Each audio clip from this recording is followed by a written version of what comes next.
O céu escurecia sobre a Serra do Mar quando Augusto Mendes retornou à fazenda de sua família depois de 15 anos. O jaguar prateado contrastava com a estrada de terra batida que serpenteava entre os pinheiros araucária, símbolos imponentes do interior paranaense. O proprietário da fazenda Bom Destino havia falecido, e Augusto, como único herdeiro, não tinha escolha senão retornar a este lugar que tanto se esforçara para esquecer. A paisagem pouco havia mudado. Os mesmos campos ondulados, a mesma casa, senhorial de pedra do século XIX, o mesmo celeiro vermelho desbotado pelo tempo, e ao redor, a mesma floresta densa que sempre o aterrorizara quando criança. A propriedade ficava às margens da reserva de Mata Atlântica, a última grande área preservada daquela região do Paraná. O patrão voltou, murmurou seu Jeremias, o capataz idoso que ainda mancava ao andar, abrindo a porteira enferrujada, que rangia como um animal agonizante. Achei que nunca mais ia ver o senhor por estas bandas. Nem eu imaginava voltar, Jeremias. Augusto respondeu enquanto desligava o motor. Quanto tempo vai me tomar para resolver tudo e vender este lugar? Vender.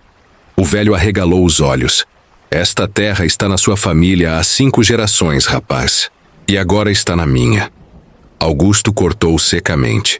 E não pretendo ficar nem um dia além do necessário. Jeremias balançou a cabeça, como se aquelas palavras confirmassem algum mau presságio. Sua chegada não poderia ter sido em pior momento. O capataz encarou o céu, onde a lua crescente começava a se destacar. As coisas não andam bem por aqui. Augusto conhecia bem aquele tom. Crescera escutando as histórias supersticiosas dos funcionários da fazenda, a maioria descendentes de caboclos e imigrantes europeus que haviam trazido consigo um rico folclore sobre criaturas sobrenaturais. Deixe-me adivinhar, a mula sem cabeça? Ou talvez o curupira? Augusto sorriu com desdém. Nada disso, patrão. Jeremias não retribuiu o sorriso. Algo está atacando o gado. 3 cabeças na semana passada, 5 na anterior. Encontramos apenas restos, pedaços dilacerados. Provavelmente, uma onça parda. Este lugar sempre foi território delas. Onça não deixa rastros como aqueles, patrão. Jeremias abaixou a voz. E onça não anda sobre 2 pernas. Augusto sentiu um calafrio inexplicável, mas o reprimiu rapidamente. Vamos entrar. Está ficando frio aqui fora. A casa parecia maior e mais opressiva do que em suas lembranças.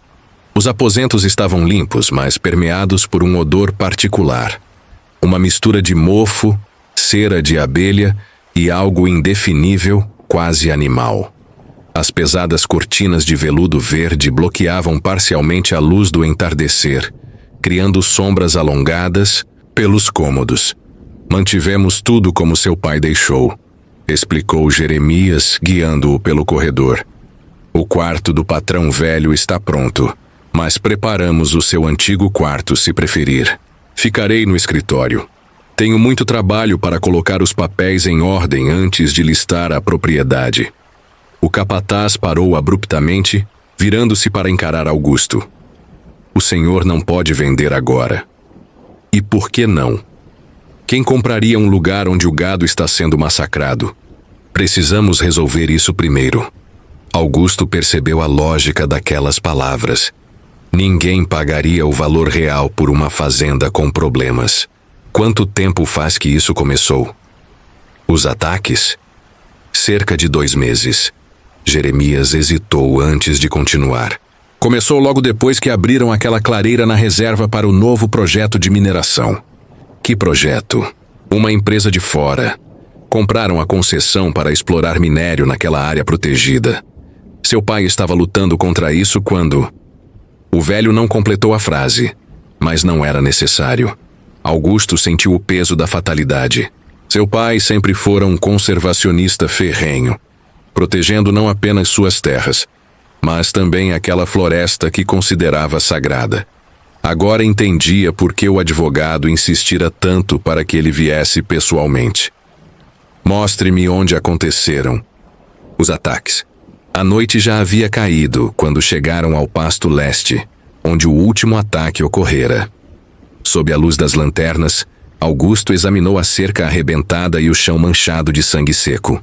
O que mais o perturbou foram as marcas no solo lamacento. Pegadas profundas que começavam como as de um lobo, mas gradualmente se transformavam em algo semelhante a pés humanos. Isto foi forjado, declarou, embora sem grande convicção. Por quem? Desafiou Jeremias. E por quê?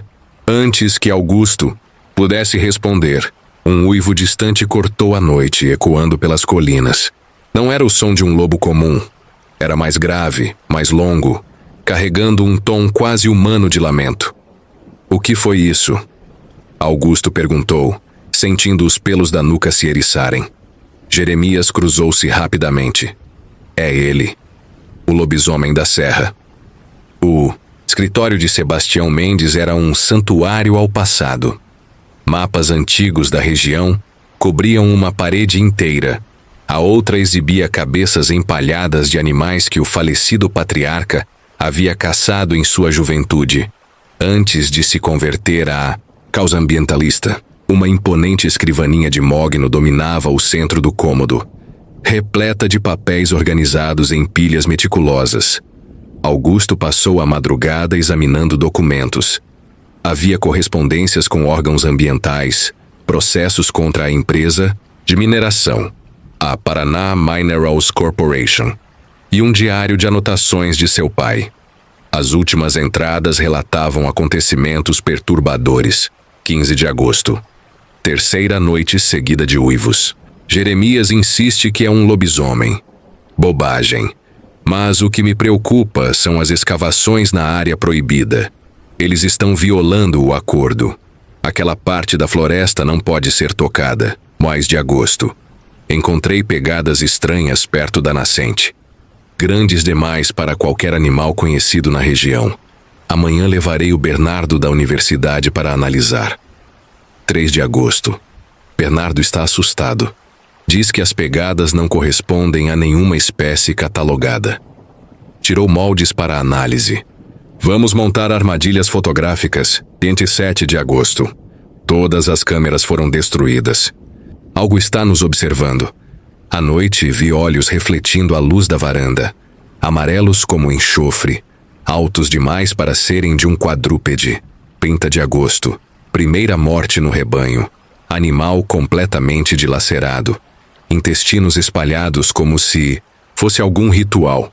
Os funcionários estão em pânico. Falei com o delegado Silveira, mas ele apenas riu quando mencionei as pegadas. A última entrada, datada de 2 de setembro, 3 dias antes da morte de seu pai por parada cardíaca, dizia apenas: descobri o que eles encontraram na escavação. Não é minério que estão buscando. É muito pior. Aquilo não deveria ter sido perturbado. Amanhã vou até lá com provas. Augusto sentiu um nó na garganta. Conhecia bem o ceticismo do pai. Se Sebastião Mendes estava assustado, havia motivo real para a preocupação. O amanhecer o encontrou exausto, mas determinado. No café da manhã, interrogou Dona Zulmira, a cozinheira idosa que trabalhava na fazenda desde antes de seu nascimento. Conte-me sobre as mortes do gado. A mulher baixou os olhos, traçando o sinal da cruz no peito. Começaram depois que mexeram naquele lugar sagrado. Que lugar sagrado? Os caingangues chamavam de Boca do Lobisomem, uma caverna no meio da floresta. Diziam que era a entrada para o mundo dos espíritos. Ninguém entrava lá, nem os mais corajosos. E agora essa mineradora está escavando justamente esse local? Sim, senhor. Seu pai sempre dizia que aquela área era intocável. Por isso comprou as terras ao redor. Para proteger, Augusto consultou os mapas. A área de concessão da mineradora fazia divisa exata com a fazenda Bom Destino, pelo lado leste, justamente onde ocorrera o último ataque. Vou visitar esse lugar. Não vá, patrão, a mulher suplicou. Não durante a lua crescente. O monstro está mais forte nessas noites. Ignorando os apelos, Augusto vestiu botas de caminhada e separou uma mochila com água e suprimentos. Quando estava prestes a sair, Jeremias apareceu ofegante. Patrão, outro ataque. Pior que todos os anteriores. O pasto oeste mais próximo da casa principal era uma cena de carnificina. Não apenas uma, mas 7 vacas estavam despedaçadas. Entranhas e pedaços de carne espalhados por dezenas de metros. O odor metálico do sangue misturado com o cheiro das vísceras expostas fez Augusto recuar, lutando contra a náusea. O mais perturbador, porém, era o padrão. Os animais haviam sido dispostos em um círculo perfeito, com as cabeças voltadas para o centro, onde uma estaca de madeira havia sido cravada no solo. Isso não é ataque de animal, murmurou Augusto, aproximando-se da estaca. Nela, entalhado grosseiramente, estava um símbolo que ele reconheceu dos papéis do pai. O mesmo emblema usado nos documentos da Paraná Minerals Corporation. Preso à estaca por uma garra. Sim, uma garra animal real. Havia um bilhete escrito, em letra irregular. Saia enquanto pode, Mendes. Esta terra tem novo dono. Isso é intimidação. Augusto exclamou, sentindo a raiva substituir o medo. Alguém quer nos assustar para desvalorizarem a propriedade. Nenhum humano faria este massacre sozinho, contestou Jeremias, apontando para marcas de garras profundas no couro dos animais. Olhe o tamanho destes ferimentos. Augusto fotografou tudo com seu celular. Ligaria para o delegado assim que voltasse a casa. Porém, ao se virar, notou algo na lama que fez seu sangue gelar. Pegadas, enormes, metade lobo, metade homem, afundando o solo pelo menos 5 centímetros, indicando um peso extraordinário. E as pegadas seguiam em direção à floresta, rumo a tal caverna. Sua visita àquele local acabava de ganhar nova urgência. A floresta paranaense tornava-se mais densa à medida que Augusto se aproximava da divisa com a área de concessão. Os pinheiros araucária davam lugar a uma vegetação mais antiga e retorcida, com árvores que pareciam observá-lo através de nós, que lembravam olhos. O ar estava pesado, úmido, como se a própria floresta respirasse ao seu redor. Seguir o mapa antigo encontrado entre os pertences do pai não era tarefa fácil. Vegetação nova havia alterado as referências geográficas e algumas trilhas haviam sido obliteradas pelo tempo. Mas as pegadas da criatura, ainda visíveis em trechos lamacentos, confirmavam que estava no caminho certo. Após 2 horas de caminhada, Augusto deparou-se com uma cerca nova de arame farpado e placas da Paraná Minerals Corporation, alertando propriedade privada, proibida a entrada. Ignorando os avisos, usou um alicate para cortar a cerca e prosseguiu. Logo percebeu que a paisagem havia sido drasticamente alterada. Grandes áreas desmatadas, maquinário pesado abandonado e montes de terra revolvida denunciavam uma operação de escavação intensa e apressada. O ar trazia um odor estranho, algo mineral, mas também orgânico, como carne em decomposição. Seguindo o som distante de geradores, Augusto chegou a uma clareira artificial onde se erguia a entrada da operação. Era uma estrutura metálica, moderna, contrastando absurdamente com a floresta secular. 2 homens armados guardavam a entrada principal, mas não havia sinal de atividade operacional. Ocultando-se atrás de um equipamento abandonado, Augusto observou o movimento. Caminhões ocasionais entravam e saíam, mas pareciam transportar equipamentos, não minério. Isso confirmava sua suspeita. Não estavam extraindo recursos convencionais. Uma movimentação chamou sua atenção. Um grupo de homens de terno emergiu, de dentro da estrutura, escoltando um senhor idoso de aspecto distinto, com cabelos grisalhos e bengala talhada com figuras grotescas. Dr. Severin, um deles falava. Garanto que os incidentes estão sob controle. A criatura responde aos estímulos, conforme previsto. Controle? O idoso respondeu com sotaque europeu carregado. Aquela coisa massacrou 7 animais ontem, de forma ritual, Isso não estava no protocolo, mas os hormônios funcionam. Ela obedece ao chamado, por enquanto. Mas cada transformação a torna mais independente. Os antigos textos são claros sobre isso. Os homens passaram próximo o suficiente para que Augusto pudesse fotografá-los com o zoom de seu celular. O tal Dr. Severin tinha um rosto anguloso, quase lupino, e seus olhos, mesmo à distância, pareciam ter um brilho amarelado incomum. Quando o grupo se afastou, Augusto decidiu investigar melhor. Percebendo que a segurança estava concentrada na entrada principal, contornou a estrutura, encontrando uma saída de ventilação mal vigiada. Com algum esforço, conseguiu remover a grade e infiltrar-se no sistema de dutos. O interior da instalação parecia muito maior do que sugerido pela estrutura externa. Rastejando pelos dutos, Augusto vislumbrou laboratórios com equipamentos avançados e salas cheias de artefatos antigos. Pedras entalhadas, pergaminhos, ossadas peculiares que pareciam híbridas entre humanos e canídeos.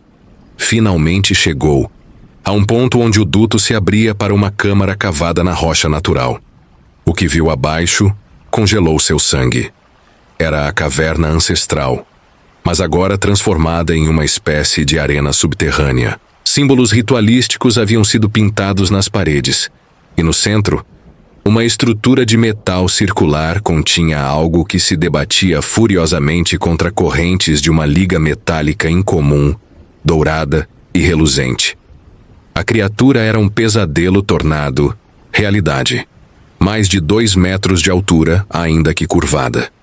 Seu corpo mesclava características humanas e lupinas de forma terrível.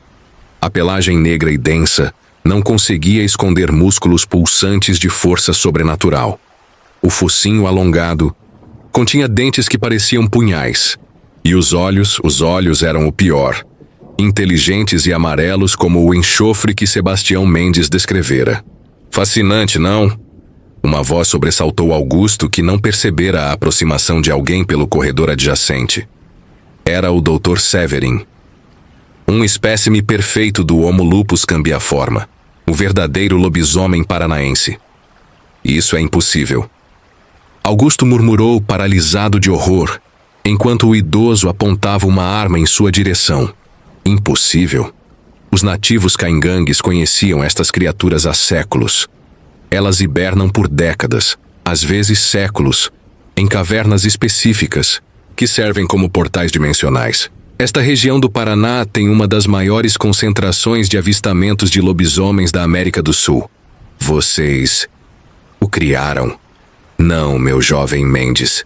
Nós o despertamos, e agora estamos aprendendo a controlá-lo. O cientista sorriu, revelando dentes incomumente pontiagudos. Seu pai descobriu nosso projeto e tentou interferir. Infelizmente sofreu um acidente cardíaco. Vocês o mataram. Augusto avançou, mas parou quando o cano da arma pressionou seu peito. A Paraná Minerals não existe para minerar, Sr. Mendes. Somos uma divisão de um grupo muito mais antigo, dedicado ao estudo de criaturas como esta. E agora que descobrimos como controlar parcialmente sua transformação e comportamento através de hormônios sintéticos, imagine as aplicações. Aplicações. Aquela coisa é um assassino. Um assassino perfeitamente direcionável. Um soldado que não pode ser morto por meios convencionais, que se regenera e que inspira terror psicológico. Puro. Os compradores militares estão extremamente interessados. O uivo da criatura interrompeu a conversa. Um som que parecia rasgar o próprio tecido da realidade. As luzes piscaram momentaneamente. Infelizmente, ainda estamos aperfeiçoando o controle. Durante certas fases lunares, ele fica mais difícil de conter. Severin consultou o relógio. Como agora? Um alarme começou a soar. Vozes alteradas ecoavam pelos corredores. A contenção foi violada. Repito, a contenção foi violada. O cientista praguejou em alguma língua eslava e correu pelo corredor, esquecendo-se momentaneamente de Augusto, que aproveitou para fotografar a cena abaixo. A criatura agora arrebentava as últimas correntes, enquanto técnicos tentavam desesperadamente atingi-la com dardos tranquilizantes. Augusto não esperou para ver o desfecho. Rastejou de volta pelo sistema de ventilação e emergiu no exterior, correndo em direção à floresta enquanto gritos humanos, logo transformados em gorgolejos de morte, ecoavam atrás dele. O lobisomem havia escapado, e agora conhecia o caminho para a fazenda Bom Destino. O sol começava a se pôr quando Augusto alcançou a fazenda, ofegante e arranhado pela corrida desesperada através da mata fechada. Os funcionários reuniram-se no terreiro, alarmados por sua aparência transtornada. "Precisamos evacuar agora!" gritou, avançando para a casa principal. "Chamem a polícia, a guarda florestal, o exército se for possível." "O que aconteceu, patrão?" Jeremias questionou, mancando atrás dele. "Vi a criatura. Eles a mantinham presa, mas escapou." No escritório, Augusto tentou freneticamente fazer ligações, mas não havia sinal telefônico. As linhas fixas também estavam mudas. "Cortaram nossa comunicação", constatou, voltando para o grupo reunido. "Precisamos sair daqui imediatamente. Peguem apenas o essencial. Vamos usar todos os veículos disponíveis." Dona Zulmira, que parecia estranhamente calma, balançou a cabeça. "Não adianta fugir, patrão. Se o lobisomem marcou este lugar, ele o perseguirá até o fim do mundo. Não é um simples lobisomem folclórico, Zulmira. É algum tipo de arma biológica que eles estão desenvolvendo." A velha sorriu com tristeza. "O senhor acha que a ciência deles criou aquilo? Não, patrão. A ciência apenas despertou algo muito antigo. Algo que seu pai tentou manter selado." "Como assim? Por que acha que sua família comprou estas terras há 5 gerações? Por que seu tataravô veio da Europa especificamente para este pedaço esquecido do Paraná? Sua linhagem sempre soube o que dormia na caverna." Antes que pudesse questionar mais, um dos peões entrou correndo. "Tem homens armados bloqueando a estrada principal." Da varanda da casa, usando binóculos, Augusto confirmou. Uma barreira havia sido estabelecida na única via de acesso asfaltada. Reconheceu os mesmos guardas da instalação da mineradora. "Estamos cercados", concluiu amargamente. "Eles não querem testemunhas do que está para acontecer." À medida que a noite avançava, o céu clareou com o brilho prateado da lua crescente. Um silêncio antinatural caiu sobre a fazenda. Nem grilos, nem o vento nas folhas das árvores. Como se a própria natureza prendesse a respiração. Augusto organizou a defesa como pôde. Os 12 funcionários que permaneceram, alguns haviam fugido pelo pasto. Foram armados com espingardas de caça, facões e ferramentas que pudessem servir como armas. Barricadas improvisadas foram erguidas nas entradas da casa principal. "Não adianta", Jeremias murmurou, verificando sua velha espingarda calibre 12. "Balas não detêm o lobisomem." "O que detém então?" Augusto perguntou exasperado. "Prata, mas não temos nada feito desse material por aqui." Augusto pensou por um momento, então correu ao quarto do pai. Em uma caixa no fundo do armário, encontrou o que procurava: um conjunto de talheres de prata, herança de família. Rapidamente distribuiu as facas e garfos para serem amarrados nas pontas de cabos de vassoura, criando lanças improvisadas. O primeiro uivo veio pouco depois das 9 da noite, distante, mas inconfundível. Os cães da fazenda responderam com ganidos aterrorizados antes de silenciarem completamente, fugindo ou escondendo-se. O segundo uivo estava mais próximo e trazia uma nota quase humana de fúria consciente. Às 10 horas o ataque começou, não pela criatura, mas pelos homens da Paraná Minerals. Tiros foram disparados contra a casa, estilhaçando janelas e forçando todos a se abrigarem. "Eles querem nos manter aqui dentro." Augusto percebeu com horror. "Somos a isca." Como para confirmar sua teoria, os tiros cessaram abruptamente, e então veio o som. Garras arranhando as paredes externas da casa, farejadas pesadas, um rosnado grave. que fazia vibrar os próprios alicerces. Ele está circulando, sussurrou Jeremias, procurando uma entrada. O barulho de madeira estilhaçada veio do piso superior. O lobisomem encontrara uma maneira de entrar pelo telhado. Para o porão. Augusto ordenou, guiando o grupo apavorado, através do alçapão na cozinha. Mal haviam fechado a pesada porta do porão, quando ouviram a criatura invadindo o andar térreo. O som de móveis sendo destroçados, vidros quebrando e madeira sendo reduzida a lascas era aterrorizante.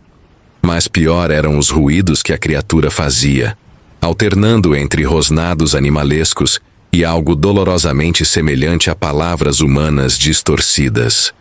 No escuro do porão, iluminados apenas por algumas lanternas, Augusto percebeu algo perturbador. Filetes de um líquido escuro e viscoso começavam a escorrer pelas frestas do teto. Sangue. A criatura estava matando os homens da mineradora que permaneceram do lado de fora. Ele virou-se contra os próprios controladores. Murmurou, subitamente compreendendo. É por isso que Dr. Severin estava preocupado. Eles perderam o controle. Um baque ensurdecedor sacudiu a porta do porão. Depois outro. A madeira centenária, embora grossa, começou a rachar. "Vai entrar!" gritou alguém. No terceiro impacto, a porta cedeu parcialmente, e uma garra monstruosa, coberta de sangue negro, forçou passagem pela abertura. A visão daqueles dedos, meio humanos, meio lupinos, com garras curvas como facas, paralisou a todos de terror. Foi Dona Zulmira quem reagiu primeiro. A velha avançou com surpreendente agilidade, empunhando uma das lanças improvisadas com garfo de prata. Com um movimento preciso, cravou o utensílio na garra exposta. Um uivo de dor sobrenatural reverberou pela casa inteira. A garra retraiu-se, e por um momento, todos respiraram aliviados. A calmaria durou apenas segundos. Com um estrondo final, a porta explodiu em estilhaços, e a figura completa do lobisomem preencheu a abertura. Maior e mais terrível do que Augusto lembrava. Sangue pingava de suas mandíbulas, e pedaços de carne ainda estavam presos entre seus dentes. Seus olhos amarelos brilhavam com inteligência maligna, enquanto examinava as presas encurraladas. Augusto ergueu sua espingarda e disparou a queima-roupa. O impacto fez a criatura recuar um passo, mas o ferimento no peito começou a fechar-se, quase instantaneamente. "Prata!" gritou Jeremias. "Usem a prata!" O grupo avançou com suas lanças improvisadas, mas o lobisomem era rápido demais. Com um único movimento de braço, varreu 3 homens contra a parede com força suficiente para quebrar ossos. Seus uivos agora formavam quase palavras reconhecíveis, como se a parte humana da criatura tentasse comunicar-se.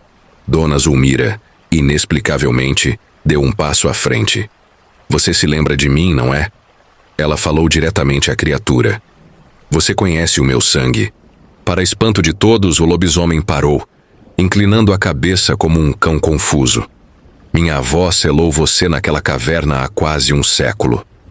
A velha continuou, sua voz ganhando uma autoridade ancestral. "O mesmo sangue corre em minhas veias, o sangue dos guardiões." A criatura recuou ligeiramente, seus olhos alternando entre o amarelo sobrenatural e um tom mais humano. Era a distração que Augusto precisava. Avançando por trás, conseguiu cravar sua faca de prata nas costas da criatura, entre as omoplatas. O grito que se seguiu não era mais animal, era o grito de um homem em agonia. O lobisomem contorceu-se, suas feições alternando entre humanas e bestiais em espasmos grotescos. Por um instante, Augusto vislumbrou no rosto da criatura traços que lhe eram estranhamente familiares. Aproveitando o momento, os sobreviventes atacaram com suas armas improvisadas. A cada ferimento causado pela prata, a regeneração da criatura tornava-se mais lenta. Finalmente, com um último olhar quase humano, um olhar que Augusto juraria conter não apenas fúria, mas também alívio, a criatura desabou. O silêncio que se seguiu foi quebrado apenas pela respiração ofegante dos sobreviventes. Lentamente, como em um pesadelo que se dissipa, o corpo do lobisomem começou a se transformar. A pelagem caiu. Os ossos estalaram reorganizando-se e gradualmente revelou-se a forma de um homem idoso. Um homem que Augusto reconheceu das fotografias antigas na casa. Tio Vladimir? Balbuciou incrédulo. Seu tio-avô, confirmou Dona Zulmira, suspirando profundamente. Desaparecido há 76 anos quando entrou na floresta para estudar os mitos locais. Sua família sempre soube que havia algo errado com ele. A maldição já estava em seu sangue. Maldição. Os Mendes não vieram ao Brasil por acaso, meu filho. Vieram fugindo do que já carregavam na Europa. Seu pai lutou a vida toda para manter isso contido. Ele sabia que se a caverna fosse perturbada, Jeremias completou. Por isso ele nunca deixou você conhecer a história completa da família. Tentou protegê-lo. Augusto fitou o corpo agora humano, notando as semelhanças com seu próprio pai. O mesmo nariz aquilino, a mesma testa alta. Então, a maldição está no meu sangue também. Dona Zulmira pegou sua mão, examinando as linhas da palma à luz trêmula das lanternas. A lua crescente revelaria. Mas você lutou contra a criatura, não se aliou a ela. Isso já diz muito sobre qual lado da herança predomina em você. Passos pesados no andar superior indicavam que mais pessoas haviam chegado à fazenda, provavelmente reforços da mineradora. Vamos ter muito a explicar, murmurou Augusto. Ou talvez não. Jeremias apontou para o corpo, que agora se desfazia, rapidamente em uma poeira cinzenta, como se os séculos de existência sobrenatural estivessem cobrando seu preço de uma vez. A evidência está desaparecendo, observou Augusto. A chegada da Polícia Federal, acionada por um fazendeiro vizinho, que ouvira os tiros, transformou a fazenda Bom Destino em um cenário de investigação. Os sobreviventes do grupo da Paraná Minerals foram detidos, mas não havia sinal do Dr. Severin entre eles. Augusto, ainda abalado pelos eventos da noite anterior, encontrou-se explicando uma versão editada dos acontecimentos.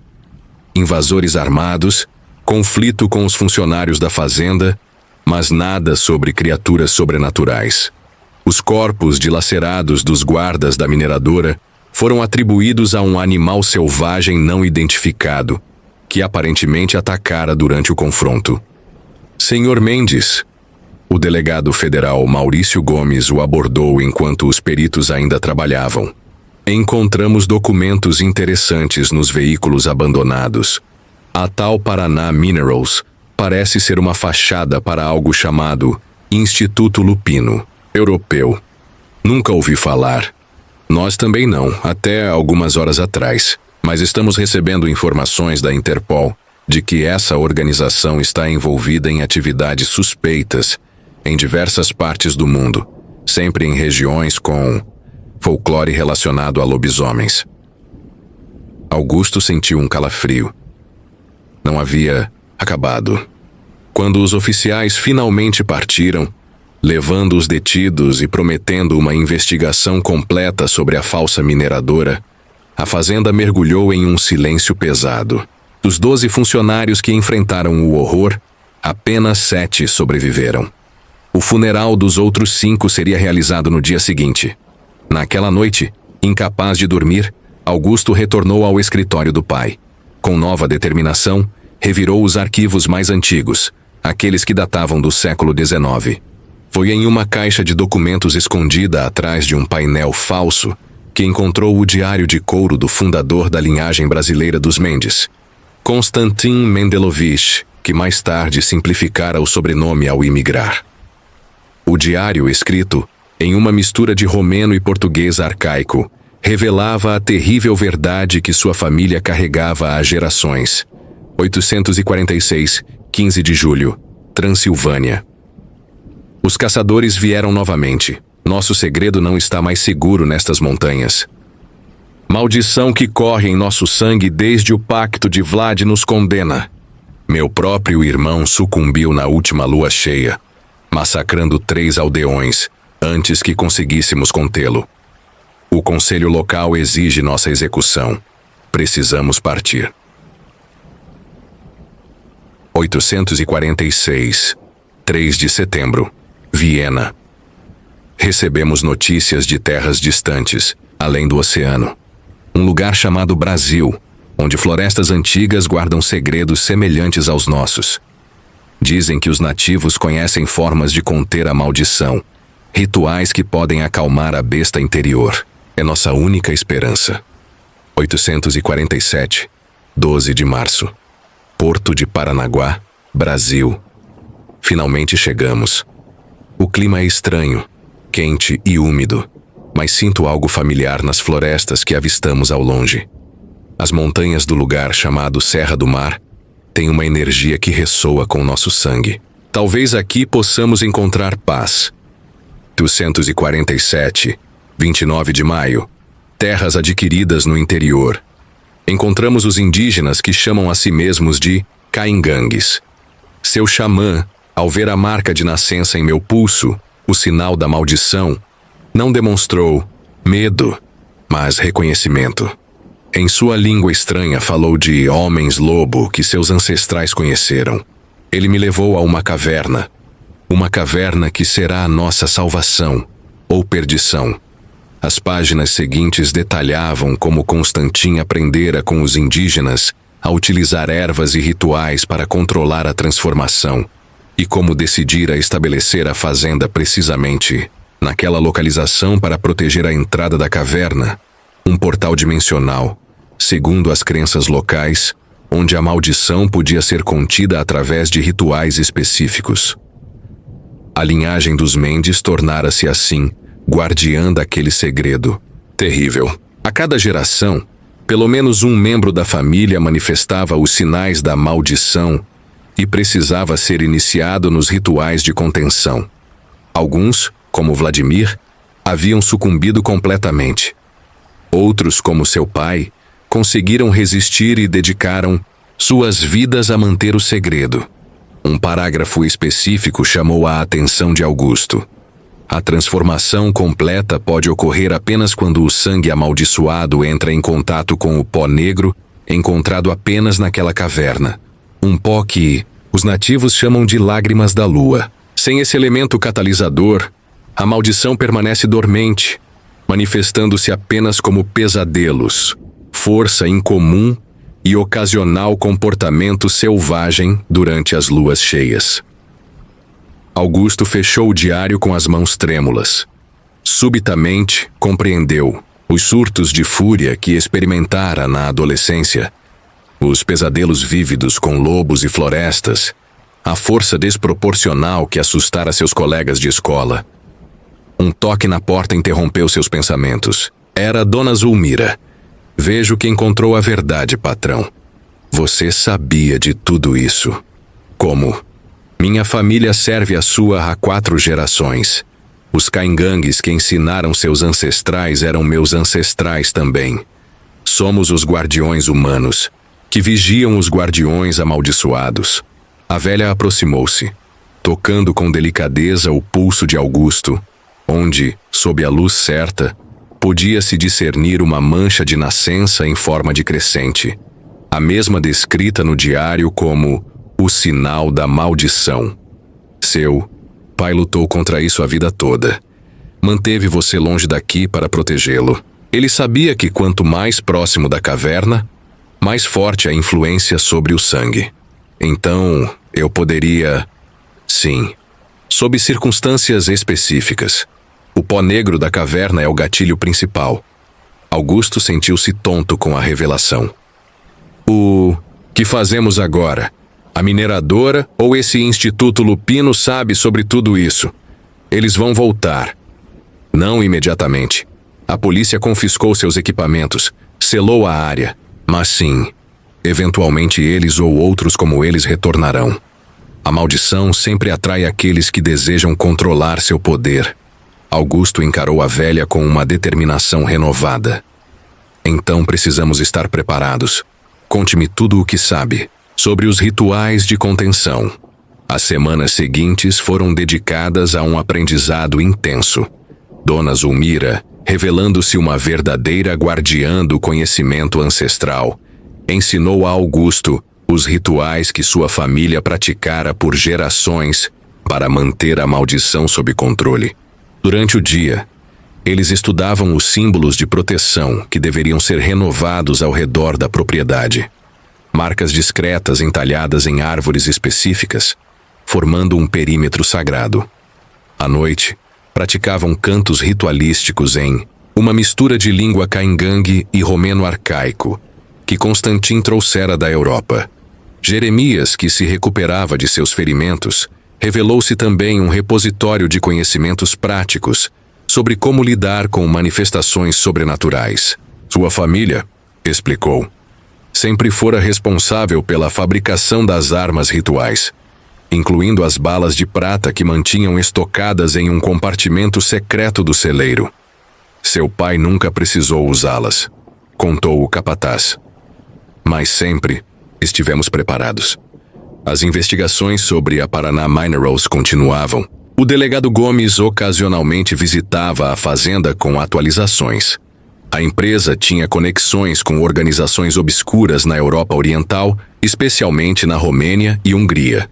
Diversos de seus funcionários possuíam passaportes falsos de históricos criminais relacionados a tráfico de artefatos arqueológicos. O que ainda não entendemos, confessara o policial, é o que exatamente procuravam naquela área de preservação. As análises geológicas não mostram nada de valor comercial significativo. Augusto limitava-se a dar de ombros, mantendo o BM segredo de sua família. À medida que a lua cheia se aproximava, a primeira desde o incidente com o lobisomem, Augusto começou a sentir mudanças perturbadoras em seu próprio corpo. Seus sentidos tornaram-se mais aguçados, especialmente o olfato. Seus músculos doíam como se estivessem prestes a se expandir. E à noite, os sonhos tornaram-se vívidos demais. Sonhos onde corria pela floresta em 4 patas, caçando, matando. É normal, tranquilizou Dona Zulmira. Agora que você sabe sobre a maldição e esteve em contato com a criatura, o sangue desperta mais facilmente. Mas sem o catalisador da caverna, você mantém o controle. Na véspera da lua cheia, realizaram o ritual principal. Uma mistura de ervas específicas foi queimada nos 4 cantos da propriedade, enquanto Augusto, seguindo instruções precisas, cortou superficialmente seu próprio pulso sobre uma bacia de argila, deixando exatamente 7 gotas de sangue caírem sobre sal grosso e cinzas de alecrim. A mistura foi então dividida em 4 porções e enterrada nos pontos cardeais da fazenda, acompanhada de cantoria ritualística que se estendeu até o amanhecer. Quando a noite da lua cheia finalmente chegou, Augusto sentiu o chamado da transformação como um fogo correndo em suas veias. Seguindo o protocolo estabelecido, deixou-se trancar no porão reforçado, onde correntes de prata haviam sido preparadas, uma precaução que esperava ser desnecessária. As horas passaram lentamente. Seu corpo queimava como em febre, e sua mente oscilava entre lucidez e devaneios predatórios. Mas a transformação completa não veio. Ao amanhecer, exausto mas humano, Augusto foi libertado por Jeremias e Zulmira, que sorriram com aprovação. Você resistiu, a velha afirmou. Seu sangue é forte. Nos meses seguintes, Augusto surpreendeu a todos anunciando que não venderia mais a fazenda. Pelo contrário, iniciou um processo de restauração completa da propriedade e expandiu a área de preservação ambiental ao redor, contratando guardas florestais adicionais para patrulhar especialmente a região próxima à caverna. A vida na fazenda Bom Destino gradualmente retornou a uma nova normalidade.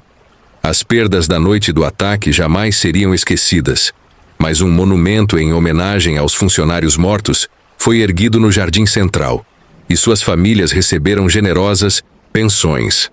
Em uma tarde de outono, quando as araucárias balançavam sob ventos frios vindos do sul, o delegado Gomes apareceu sem aviso para uma visita. Tenho notícias que podem interessá-lo, Sr. Mendes. disse após aceitar um café. Encontramos o Dr. Severin. Augusto sentiu um arrepio percorrer sua espinha. Vivo? Não exatamente. O policial remexeu em sua pasta, extraindo fotografias, que deslizou pela mesa. Foi encontrado há 2 semanas nos Cárpatos, Romênia. O corpo estava, bem, veja por si mesmo. As imagens mostravam um cadáver horrivelmente mutilado, com marcas de garras e mordidas que Augusto reconheceu imediatamente.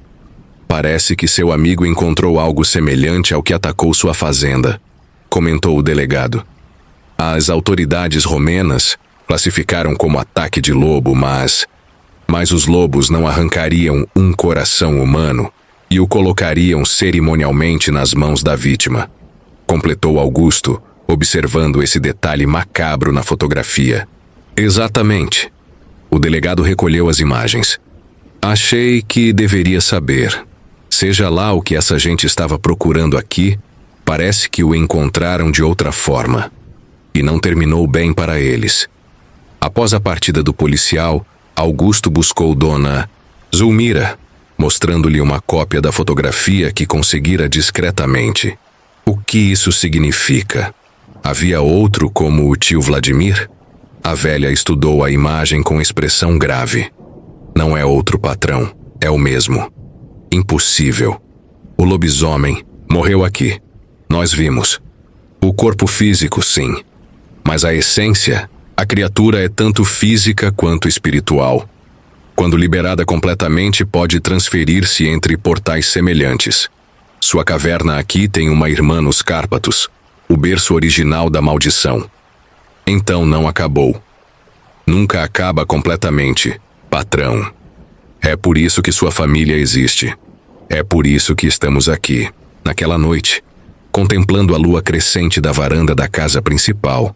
Augusto compreendeu finalmente o peso de sua herança. A maldição jamais o abandonaria. Estava em seu sangue, em sua essência. Mas também carregava a responsabilidade e o conhecimento para contê-la. Em seu pulso, a marca de nascença parecia pulsar levemente sob o luar. E na distância, muito além das colinas cobertas por araucárias, um uivo solitário cortou a noite. Talvez apenas um lobo-guará comum, talvez algo mais. Augusto não temeu o som. Ao contrário, sentiu uma estranha familiaridade, quase um chamado. Respirou fundo o ar fresco da serra paranaense e murmurou as palavras do ritual que agora conhecia de cor. Não para reprimir a escuridão dentro de si, mas para fazer as pazes com ela. Era um Mendes, um guardião, e a Fazenda Bom Destino continuaria a proteger seus segredos por mais uma geração. Epílogo 1. Ano depois, a Fazenda Bom Destino tornara-se um modelo de preservação ambiental. Augusto estabelecera uma fundação em nome de seu pai, para proteger não apenas suas terras, mas também áreas adjacentes da Mata Atlântica. A antiga área da mineradora fora completamente renaturalizada, e a entrada da caverna selada com procedimentos que mesclavam tecnologia moderna e rituais ancestrais. Uma equipe permanente de guardas florestais, todos cuidadosamente selecionados por Dona Zulmira, vigiava o perímetro.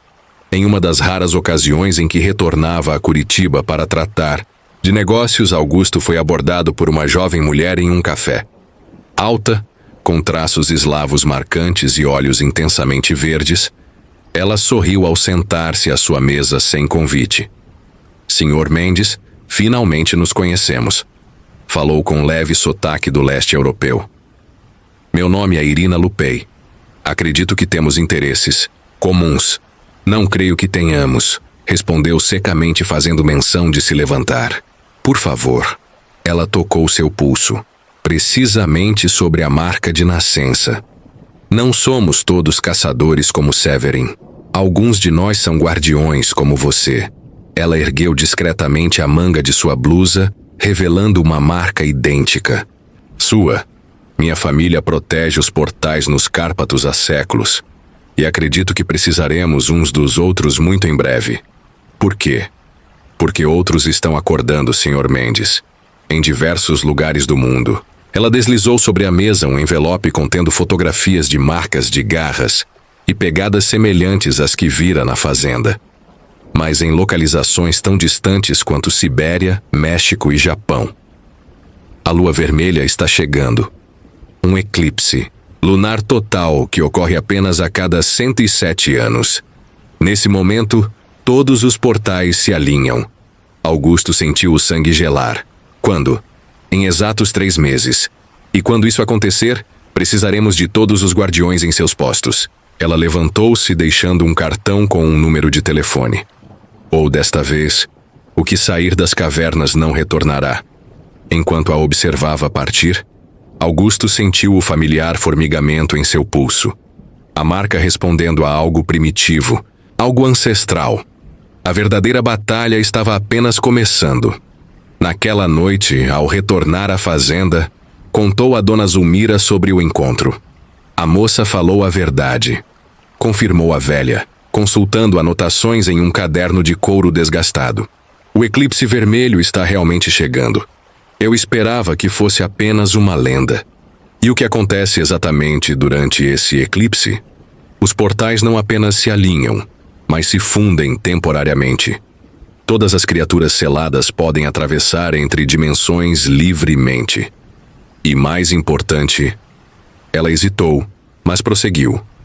Aqueles com o sangue da maldição, como você, experimentarão a transformação completa, independente de estarem expostos ao catalisador ou não. Augusto encarou a marca em seu pulso com novo entendimento. Então, em 3 meses eu me tornarei, se não estivermos preparados, sim. Mas há um ritual mais antigo que todos os outros, preservado por meus ancestrais. Um ritual que não apenas contém a transformação, mas pode purificar a linhagem permanentemente. Por que nunca mencionou isso antes? Porque o preço é alto, patrão. Muito alto. Seus olhos escuros estavam marejados. Requer um sacrifício voluntário de sangue amaldiçoado. Alguém da linhagem deve oferecer a própria vida para quebrar a maldição para sempre. O silêncio pesou entre eles por longos momentos.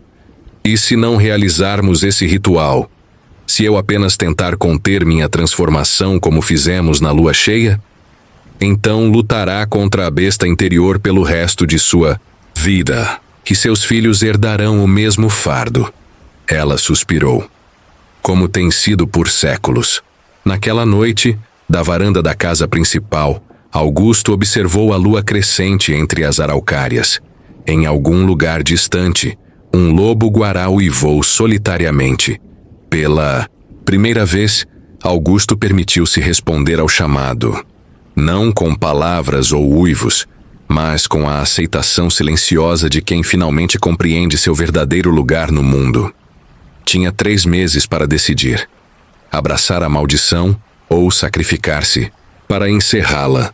Em seu pulso, a marca de nascença pulsava como um segundo coração. E na floresta densa que cercava a fazenda Bom Destino, sombras pareciam mover-se com propósito próprio, aguardando o momento do eclipse vermelho, quando todos os portais se abririam novamente. Fim.